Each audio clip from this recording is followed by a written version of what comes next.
Welcome back to our series on living the life you love, how to get free of anxiety, depression, and stress. In this video, we're going to take on the first real technique for breaking up our fear.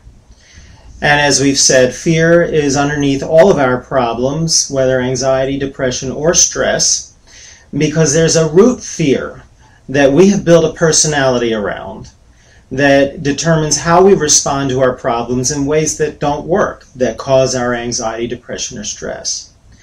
The principle we've been working with is facing your fear once you have found it, because every time you face it, it disperses, and you see that either there's a manageable problem to deal with, or often no problem at all.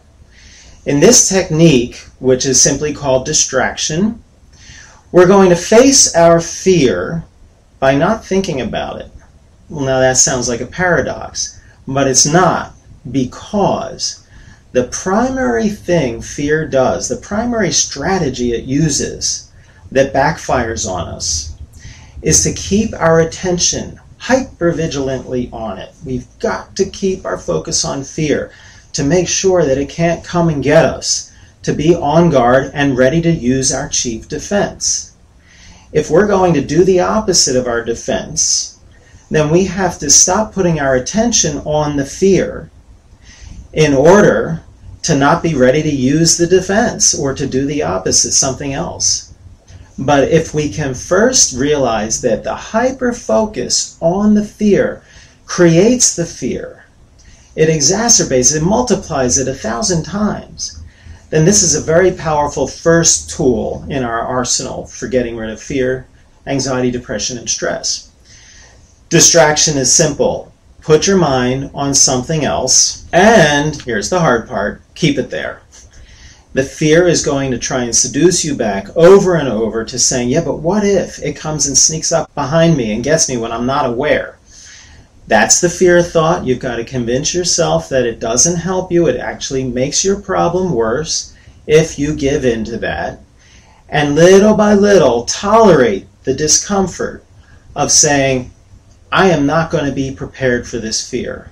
Convincing yourself, reminding yourself that it doesn't help you to prepare for fear when you keep your attention on it. Any kind of distraction will work. The more powerfully it pulls your attention, the better. So an easy example is if it's the middle of the night and you wake up with anxious thoughts about your job or not having enough money, something that plagues a lot of men in our society.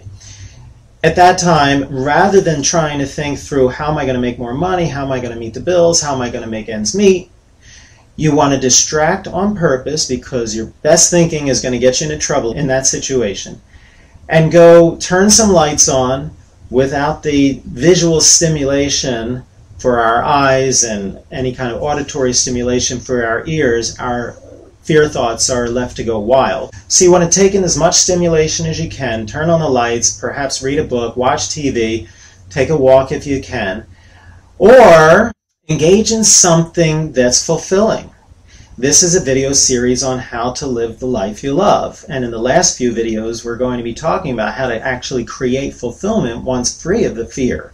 But not too soon to start. Do something fulfilling and exciting. That's a terrific distraction.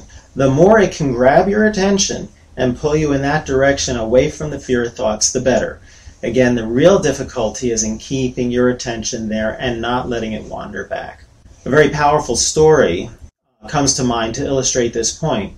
A friend of mine was practicing just this idea when he broke his toe.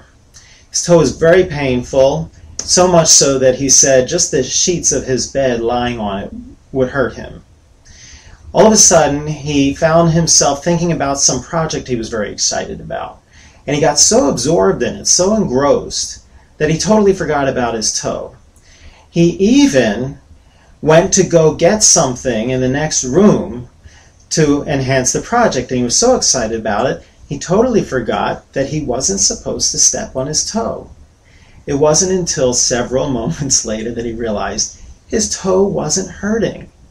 Now this sounds a little bit mystical, but there's a profound mind-body interaction that can go so far as to change our entire perception of pain or any other physical experience, and certainly our psychological experience as well. So practice as a first technique for breaking up the power of fear and the defenses that protect it, this technique of distraction. Get your mind on something that's very powerful and compelling for you and really gets you excited.